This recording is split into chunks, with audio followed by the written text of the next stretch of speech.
વિદ્યાર્થી મિત્રો નમસ્કાર. આપણે ગઈકાલના લેક્ચરથી પ્રકરણ 9 શરૂ કર્યું કે એ પ્રકરણનું નામ છે સવર્ગ સંયોજનો. બરાબર. હવે એ પ્રકરણની અંદર લિગેન્ડ કોને કહેવાય, આજે આપણે પહેલાં એ સમજીએ લિગેન્ડ કોને કહેવાય. તો સંક્રાંતિ ધાતુ આયન હોય અને એ સંક્રાંતિ ધાતુ આયન સાથે ઇલેક્ટ્રોનની ભાગીદારીથી જે કોઈ ઋણ આયન અથવા તટસ્થ અણુ જોડાયેલો હોય તેને લિગેન્ડ કહેવાય. બરાબર. જો જેમ કે ઉદાહરણ આપું, Ni CN4 -2. બરાબર. આ એક સંકીર્ણ આયન છે. હવે આ જે સંકીર્ણ આયન છે એમાં સંક્રાંતિ ધાતુ આયન કઈ છે? નિકલ. બરાબર. તો નિકલ એની સાથે કોણ જોડાયેલું? Cyanide CN.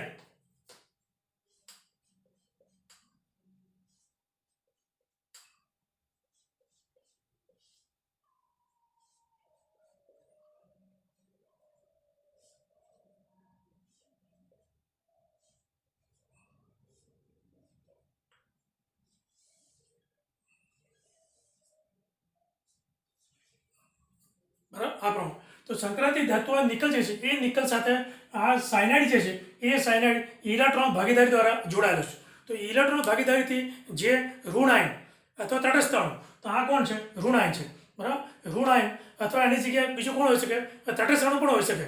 તો તટસ્થ અણુ જેવા કે NH3 હોય, બરાબર, અથવા S2 હોય, બરાબર, અમાઇન, બરાબર, NH3 એટલે અમાઇન, S2 એટલે એક્વા. આ તટસ્થ અણુ અથવા ઋણ આયન ઇલેક્ટ્રોનની ભાગીદારીથી સંક્રાંતિ ધાતુ આયન સાથે જોડાયેલું હોય તો તેવા ઋણ આયન અથવા તટસ્થ અણુને લિગેન્ડ કહેવાય. બરાબર. બસ આ જે છે એ લિગેન્ડ અને ધાતુ એ બંને ઇલેક્ટ્રોનની ભાગીદારીથી જોડાયેલા હોય. બરાબર. હવે લિગેન્ડ જે છે એ ઇલેક્ટ્રોન દાતા હોય માટે લિગેન્ડ જે છે એને લુઈસ બેઝ કહેવાય. બરાબર. જ્યારે સંક્રાંતિ ધાતુ જે છે એ ઇલેક્ટ્રોન મેળવતું હોય એટલે ઇલેક્ટ્રોન એક્સેપ્ટ કરે માટે સંક્રાંતિ ધાતુ જે છે એ સંક્રાંતિ ધાતુને લુઈસ એસિડ કહેવાય. બરાબર. લુઈસ સિદ્ધાંત પ્રમાણે માટે આ પ્રમાણે આ લિગેન્ડ છે જે ઋણ લિગેન્ડ અને તટસ્થ લિગેન્ડ એમ બે પ્રકારના લિગેન્ડ હોય. કાં તો લિગેન્ડ ઋણ લિગેન્ડ હોય અથવા તો લિગેન્ડ તટસ્થ લિગેન્ડ હોય. બરાબર. ચાલો હવે બીજી વાત, વર્નર નામનો સાયન્ટિસ્ટ છે એ સ્વિસ દેશનો. એ વર્નરનો સિદ્ધાંત આપણે સમજીએ કે વર્નરે એનો સિદ્ધાંત જે રજૂ કર્યો એ સિદ્ધાંતમાં શું કીધું એ આપણે વાત કરીએ.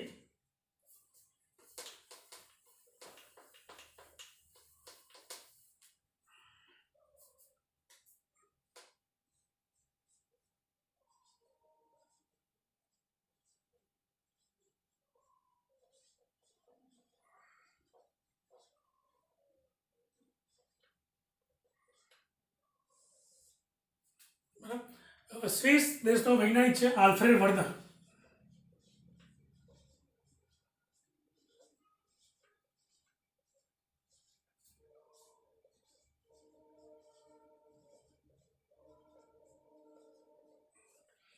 બરાબર. સ્વિસ દેશનો વૈજ્ઞાનિક આલ્ફ્રેડ વર્નર એણે સિદ્ધાંત રજૂ કર્યો. પણ સિદ્ધાંત રજૂ કરતા પહેલા એણે એક પ્રયોગ કર્યો.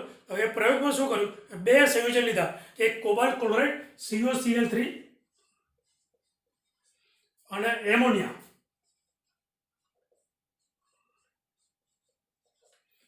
કોબાલ્ટ ક્લોરાઇડ અને એમોનિયા આ બંનેને ભેગા કરી તો તેને જુદા જુદા સંયોજનો પ્રાપ્ત થાય અને એ જુદા જુદા સંયોજનો જે મળે એ સંકીર્ણ સંયોજનો તરીકે ઓળખાય છે.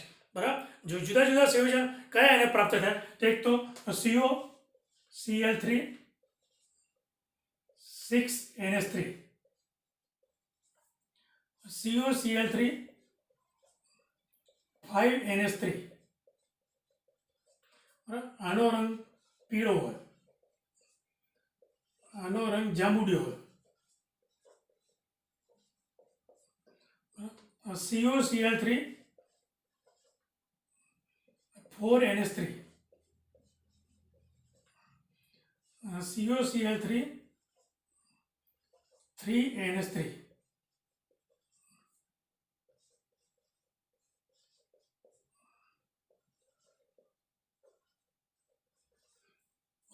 આ પ્રમાણે આલ્ફ્રેડ વર્નર જે સાયન્ટિસ્ટ છે એ સાયન્ટિસ્ટે સૌપ્રથમ કોબાલ્ટ ક્લોરાઇડ અને એમોનિયા એ બંને સંયોજનો જે છે એ સંયોજનને ભેગા કરી તો એમાંથી એને જુદા જુદા 4 થી 5 પ્રકારના સંયોજનો પ્રાપ્ત થયા અને એ સંયોજનો એ સંકીર્ણ સંયોજનો અથવા સવર્ગ સંયોજનો તરીકે નામ આપવામાં આવ્યું.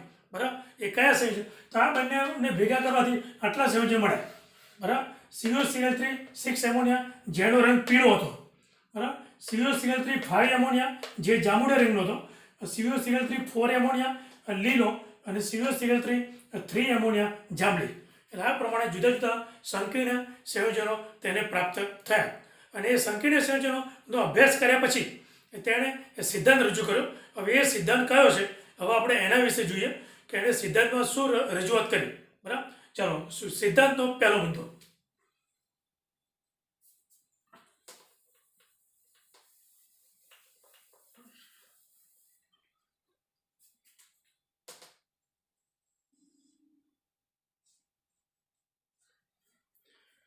સંક્રાંતિ ધાતુ જે હોય એ સંક્રાંતિ ધાતુ એ બે પ્રકારની સંયોજકતા ધરાવે, બરાબર.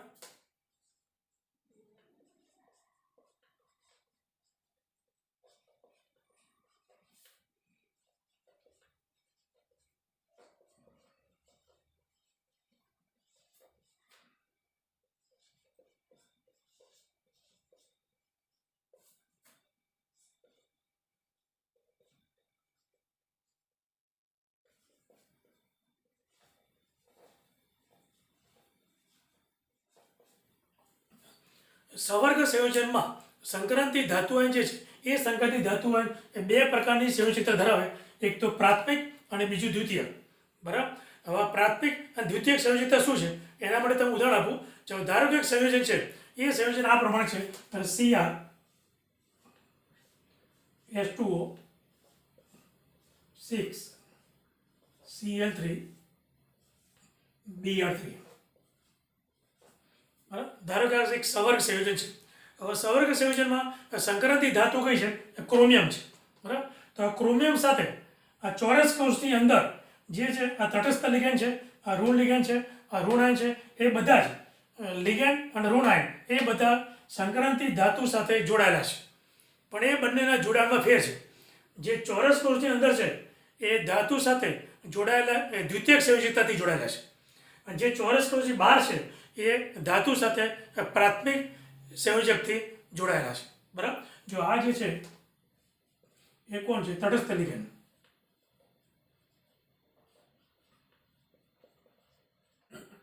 આ જે છે એને કહેવાય ઋણ લિગેન્ડ. આ જે છે એને કહેવાય ઋણ આયન, બરાબર. એટલે આ બંને લિગેન્ડ અને ઋણ આયન એ બધા જ સંક્રાંતિ ધાતુ સાથે જોડાયેલા છે. પણ આ જે ઋણ આયન છે એ ઋણ આયન એ ધાતુ સાથે જોડાયેલો છે શેનાથી? પ્રાથમિક સંયોજના વડે.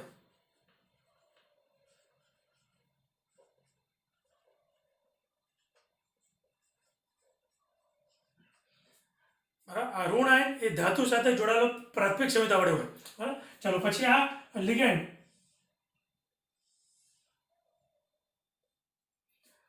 તટસ્થ લિગેન્ડ અને ઋણ લિગેન્ડ કે જે બંને ચોરસ કૌંસની અંદર છે, એ બંનેનું જોડાણ ધાતુ સાથે છે.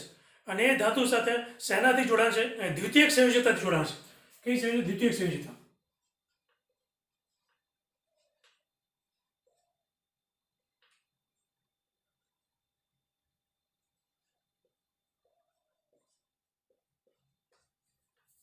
બરાબર. એટલે આ પ્રમાણે ચોરસ કૌંસની અંદર આવેલા લિગેન્ડ અને ચોરસ કૌંસની બહાર આવેલો ઋણ આયન એ બધા જ ધાતુ સાથે જોડાયેલા છે. પરંતુ આ જે ઋણ આયન છે એ ઋણ આયન એ ધાતુ સાથે પ્રાથમિક સંયોજકતાથી જોડાયેલો છે. જ્યારે અંદર ચોરસ કૌંસની અંદર રહેલા લિગેન્ડ એ ધાતુ સાથે દ્વિતીયક સંયોજકતાથી જોડાયેલા છે. માટે આ પ્રમાણે સંક્રાંતિ ધાતુ એ બે પ્રકારની સંયોજકતા ધરાવે, એક પ્રાથમિક અને બીજી દ્વિતીયક, બરાબર. ખ્યાલ આવી ગયો? ચાલો, હવે આપણે બીજો મુદ્દો જોઈએ. વર્ણનનો સિદ્ધાંતનો બીજો મુદ્દો. પ્રાથમિક સંયોજકતા જે હોય એ આયનીકરણ પામી શકે તેવી હોય.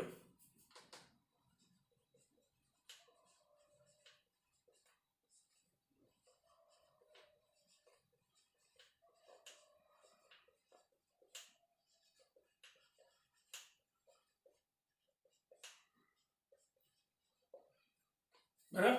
જ્યારે દ્વિતીયક સંયોજકતા જે છે એ દ્વિતીયક સંયોજકતાનું આયનીકરણ થઈ શકતું નથી, એટલે કે તે બિન આયનિક હોય છે.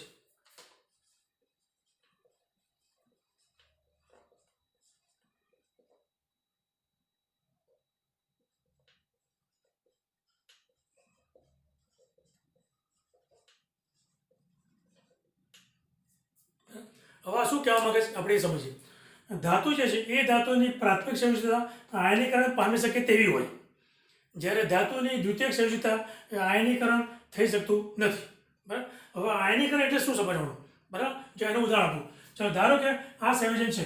હવે એ સંયોજનની અંદર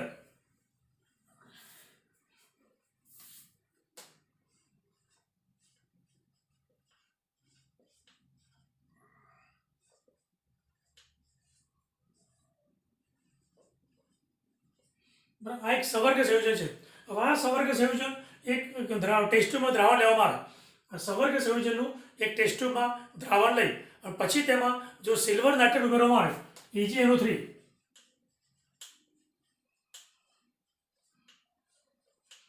બરાબર, સિલ્વર નાઇટ્રેટ ઉમેરવામાં આવે તો આપણને AgBr ના પીળા અવક્ષેપ મળે છે, પરંતુ AgCl ના સફેદ અવક્ષેપ મળતા નથી. બરાબર.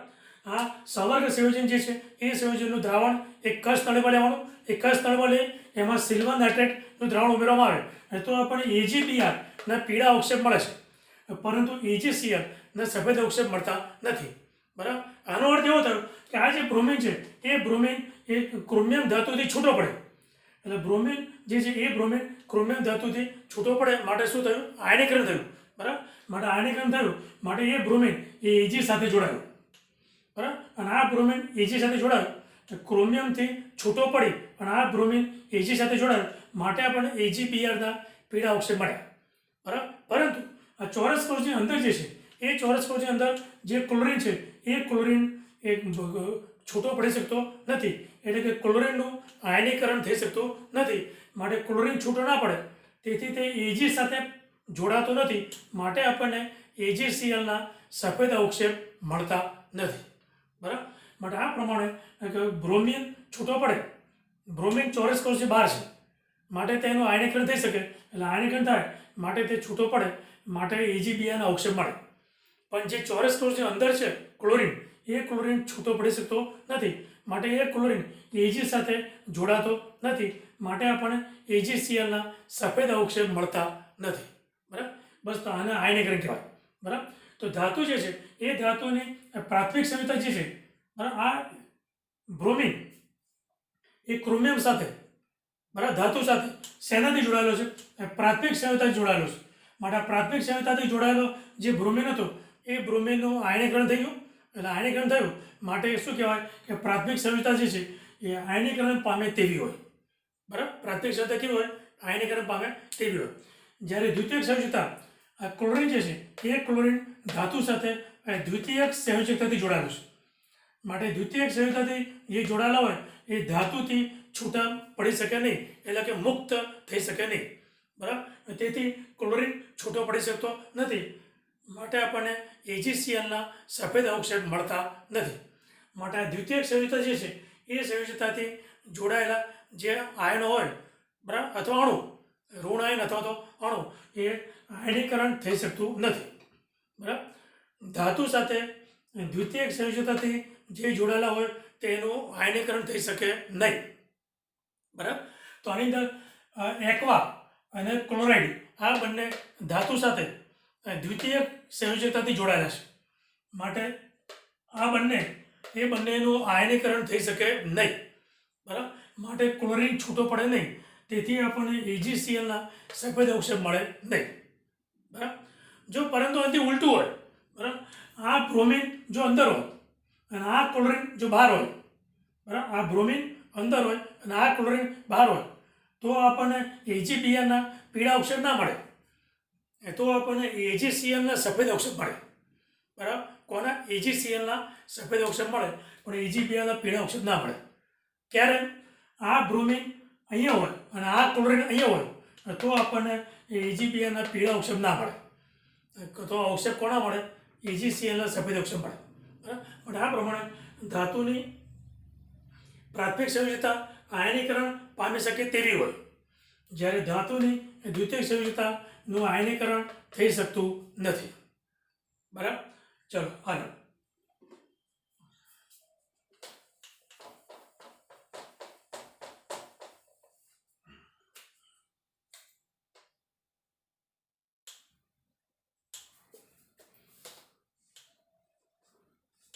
ચલો હવે વર્ણનનો સિદ્ધાંતનો ત્રીજો મુદ્દો, ધાતુની જે પ્રાથમિક સંયોજકતા હોય એ પ્રાથમિક સંયોજકતા શેનાથી સંતોષાય?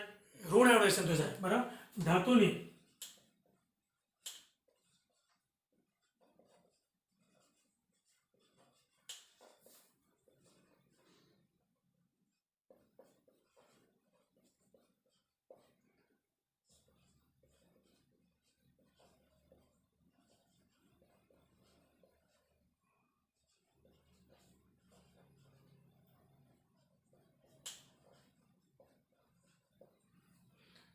બરાબર, ધાતુની પ્રાથમિક સંયોજકતાથી કોણ જોડાયેલું છે? ઋણ આયન. માટે એમ કહેવાય કે ધાતુની એ પ્રાથમિક સંયોજકતા ઋણ આયન વડે સંતોષાય. બરાબર. ચાલો એવી રીતે ધાતુની દ્વિતીયક સંયોજકતા, ધાતુની દ્વિતીય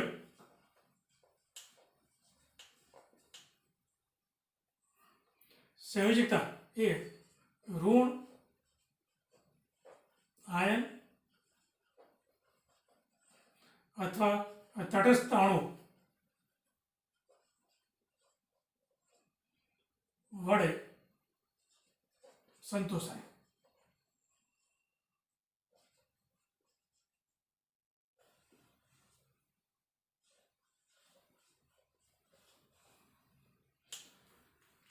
આ ધાતુની દ્વિતીય સંયોજકતાથી જે જોડાયેલો ઋણ આયન અને તટસ્થ અણુ હોય એને લિગેન્ડ કહેવાય. બરાબર. કે જેનું સ્થાન ચોરસ કૌંસની અંદર હોય. બરાબર. તો આ ચોરસ કૌંસની અંદર જે હોય એને આપણે શું કહેવાય? લિગેન્ડ કહેવાય. બરાબર. આ કેવો લિગેન્ડ કહેવાય? તટસ્થ લિગેન્ડ કહેવાય. અને આ જે છે એ ઋણ લિગેન્ડ કહેવાય. બરાબર. તો આ ઋણ આયન છે, ઋણ આયન, અને આ છે તટસ્થ અણુ. અને એ બંનેનું કનેક્શન ધાતુ સાથે છે અને શેના વડે? ધાતુની દ્વિતીયક સંયોજકતાથી તેઓ જોડાયેલા છે.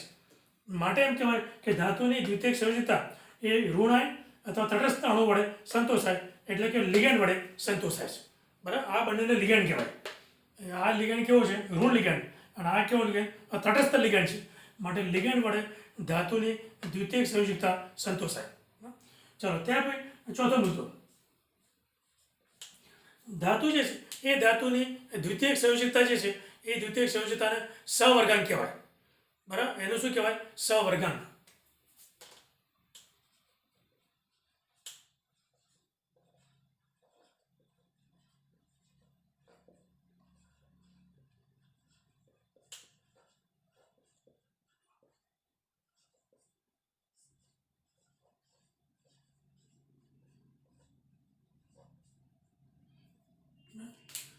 ધાતુ જે છે એ ધાતુની દ્વિતીયક સંયોજકતાને સહવર્ગાંક કહેવામાં આવે છે. અને તેનું મૂલ્ય ધાતુ માટે નિશ્ચિત હોય છે. બરાબર. આનું મૂલ્ય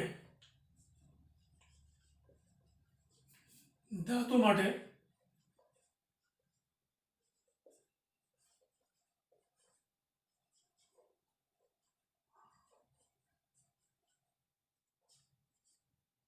નિશ્ચિત હોય છે. બરાબર.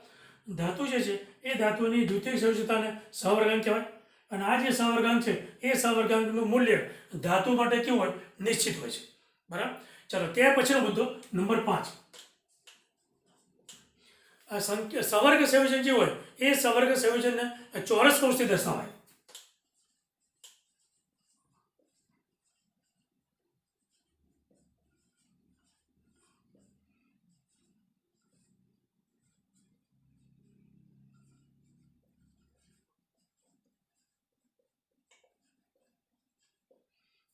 સવર્ગ સંયોજન જે છે એ સવર્ગ સંયોજનને ચોરસ કૌંસથી દર્શાવાય.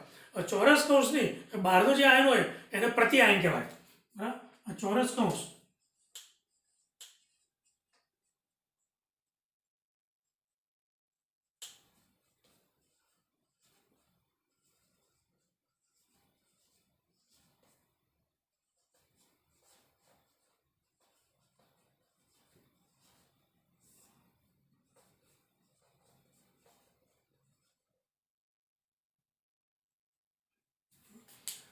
સવર્ગ સંયોજન હોય એને ચોરસ કૌંસથી બતાવે. જો આ ચોરસ કૌંસ છે, ચોરસ કૌંસથી બતાવે. અને ચોરસ કૌંસની બહાર જેવા આયન હોય, આ બહારનો આયન, એ ચોરસ કૌંસની બહારના આયનને પ્રતિ આયન કહેવાય. એના જે બ્રોમિન છે એ બ્રોમિનને શું કહેવાય? એ પ્રતિ આયન કહેવામાં આવે છે. બરાબર. બસ આ પ્રમાણે વર્ણનનો સિદ્ધાંતના કુલ 5 મુદ્દા છે. બરાબર. એક વખત હું રિપીટ કરું. સંક્રાંતિ ધાતુ એ 2 પ્રકારની સંયોજકતા ધરાવે, એક પ્રાથમિક અને બીજું દ્વિતીય. બરાબર. ચલો બીજો મુદ્દો. પ્રાથમિક સંયોજકતા જે છે એ આયનીકરણ પામી શકે તેવી હોય, જ્યારે ધાતુની દ્વિતીયક સંયોજકતાનું આયનીકરણ થઈ શકતું નથી. બરાબર. ચાલો ત્રીજો મુદ્દો. ધાતુની પ્રાથમિક સંયોજકતા જે છે એ ઋણ આયન વડે સંતોષાય. બરાબર. જ્યારે ધાતુની દ્વિતીયક સંયોજકતા ઋણ આયન અથવા તટસ્થ અણુ એટલે કે લિગેન્ડ વડે સંતોષાય. બરાબર. ચોથો મુદ્દો. ધાતુની દ્વિતીયક સંયોજકતા જે છે એને સવર્ગાંક કહેવાય, અને સવર્ગાંકનું મૂલ્ય ધાતુ માટે નિશ્ચિત હોય છે. બરાબર. ચાલો ત્યાં પછી સવર્ગ સંયોજન જે છે એ સવર્ગ સંયોજનને ચોરસ કૌંસથી દર્શાવાય. બરાબર. અને ચોરસ કૌંસથી બહારનું જે આયન હોય આ રીતે આ ચોરસ કૌંસથી બહારનું આયનને પ્રતિ આયન તરીકે ઓળખવામાં આવે છે. બરાબર. તો આ પ્રમાણે આલ્ફ્રેડ વર્નરનો સિદ્ધાંત જે ટોપિક જે છે એ ટોપિક અહીં પૂરો થાય છે. બરાબર. હવે આ ટોપિક જે છે એ ટોપિક પરીક્ષામાં પૂછાય તો આ પ્રમાણે તમારે 5 મુદ્દા દર્શાવવાના. બરાબર. એટલે આ વર્નરનો સિદ્ધાંત એ બોર્ડની પરીક્ષામાં લગભગ 10 થી 12 વખત પૂછી ગયો છે. માટે બોર્ડની એક્ઝામ માટે વર્નરનો સિદ્ધાંત એ ખૂબ જ અગત્યનો ટોપિક છે. માટે આ ટોપિક પરીક્ષા માટે દરેક વિદ્યાર્થીઓ ખાસ તૈયાર કરવાનું છે. બસ તો આ સાથે આજનું લેક્ચર એ પૂરું થાય છે. અસ્તુ. જય સ્વામિનારાયણ.